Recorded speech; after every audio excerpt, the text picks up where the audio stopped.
Family Guy. We've enjoyed over 46 hilarious hours following Quahog's finest residents. Now, for no real reason, we're going to find out which Family Guy favourite has amassed the most screen time.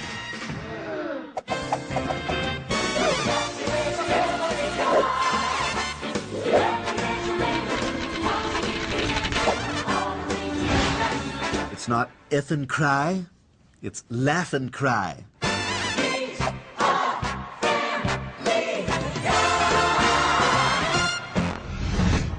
Here at the BBC, we've picked 20 of our best-loved characters and ranked them according to who has amassed the most screen time from the 127 episodes prior to the forthcoming brand new series. It's been a Herculean task and hasn't gone unnoticed by the show's stars. You're kidding, somebody has to watch every episode of Family Guy? And count, what, how many hours Peter's on screen, how many hours Stewie's on screen, how many hours Brian's on screen. It seems like bollocks. Well, of course it is. But we've searched the world of radio. Catch the greased-up deaf guy. Sport. Something we shouldn't laugh at, but it is so funny you have to. Television. No, no, no, no! Comedy. I love Joe Swanson. And more comedy. Oh no. To find Britain's celebrity super fans who will be our trusted guides through this comical countdown. So let's kick off with number 20, obviously.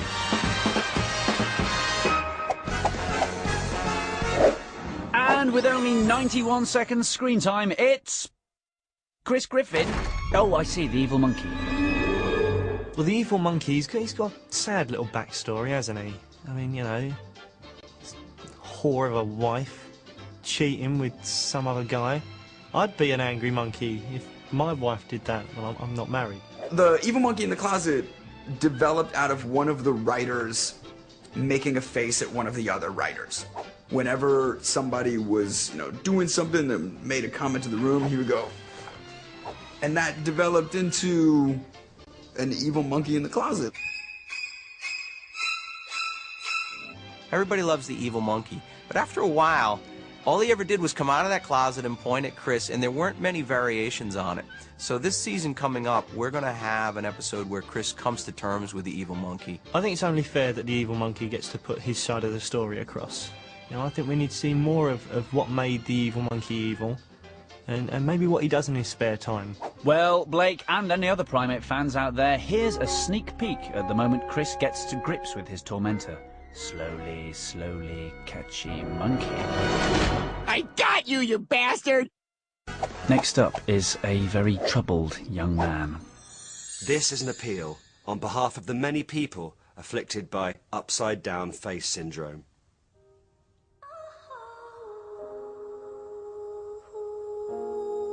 When I first saw someone with upside-down face syndrome, I was horrified. Imagine feeding soup into your forehead. It's humbling to see how people cope with this affliction. It makes me realise how lucky I am with this. Upside-down face syndrome is very real, and for its sufferers, life can be a constant challenge.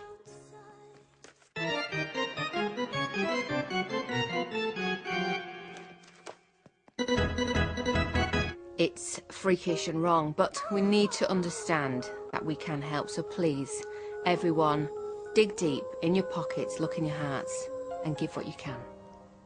Of course, what Jake Tucker really needs is a strong mother figure. I think Barbara is maybe where Lois gets her kinky side from. I think there's something a bit, something we don't know about Barbara. I think she's a bit of a vixen, on the quiet. It's always the quiet ones.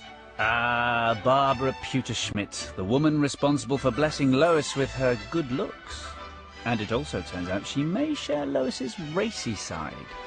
There was that episode where Lois asked her mum to sleep with Peter, her husband. So from that you just think, well, yeah, Barbara will do anything. Would you have sex with Peter? Of course, dear. Really? Carter's been most insufferable lately, and this would just stick in his craw. I like your freaky spirit, but it's your craw I'm after. Just pipping Barbara to the 17th spot is another plucky bird, Ernie, the giant chicken. Forget Muhammad Ali. Forget Steven Seagal. Forget Ryan Reynolds even. These are the kind of fights you want to see. Yes, it's the moment all fight fans have been waiting for. Fight, fight, fight, fight, fight, fight. Fighting out of Spooner Street in the green trunks, it's Peter, the master of disaster, Griffin. Chin the chicken. Knock him out. Punch him in the flabby bit. And from parts unknown in the feathered trunks, it's Ernie, the mother clucker, giant chicken. I say his name, Ernie. When did he get that name? I didn't know it was called Ernie. I thought it was called Chicken. Mike Tyson's fastest knockout was in 30 seconds. Ernie has been going toe-to-toe on screen for so long, Iron Mike could have knocked out 17 opponents by now.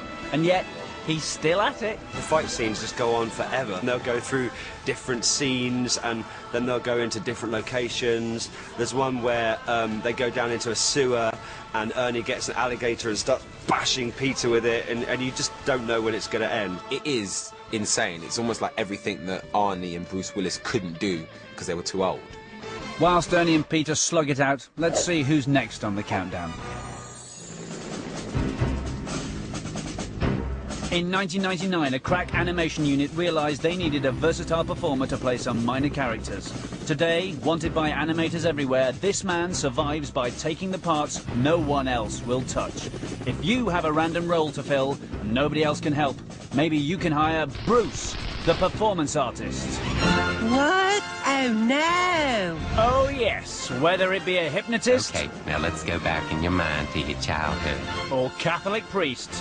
Well, aren't you an enthusiastic wafer muncher? Bruce has spent 9 on-screen minutes in many guises. So, with Bruce wrapping up the first quarter, we've spent 411 seconds counting down which of our Family Guy favourites have amassed the most screen time. And at number 15, it's leading Asian correspondent Tricia Takanawa. I think it's a real reflection of what actually does happen in the news, because every now and again you will get a reporter who isn't your standard reporter, and they'll make a point of saying, hey, look at us, we've got an ethnic. And that's what I think they do. It's brilliant.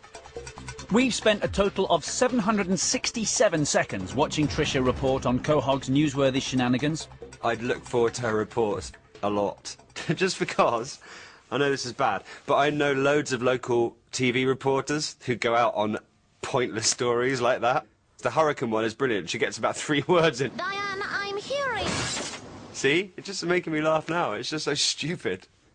Just ahead of Tricia at 14, it's Cleveland Brown's ex-wife, Loretta. She was very much like someone who sits in the 6th row at Jerry Springer just so they can see the fight, you know? She's kind of scary and one of those typical sort of black chicks that you'd imagine hanging out at hairdressers in Louisiana all day and just doing that loads. I'm not going to be able to play. Loretta's mother's in town and we have to go buy new sheets for the dog bed. Cleveland! I mean the pull-out sofa bed. I could not deal with her jibber-jabber. Jesus, she can go for it.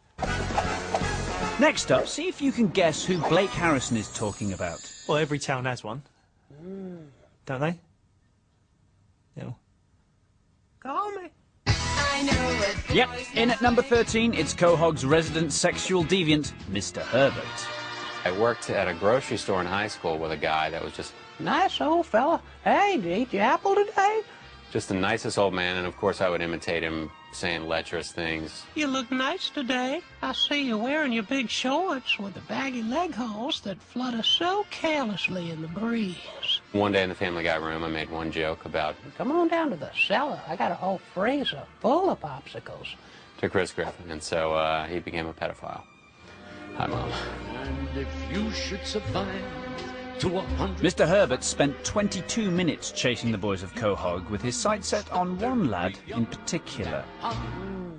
I don't know. I'm not going to say it's appropriate, but it's great for television. There now follows a mayoral election broadcast. What are you looking for in a good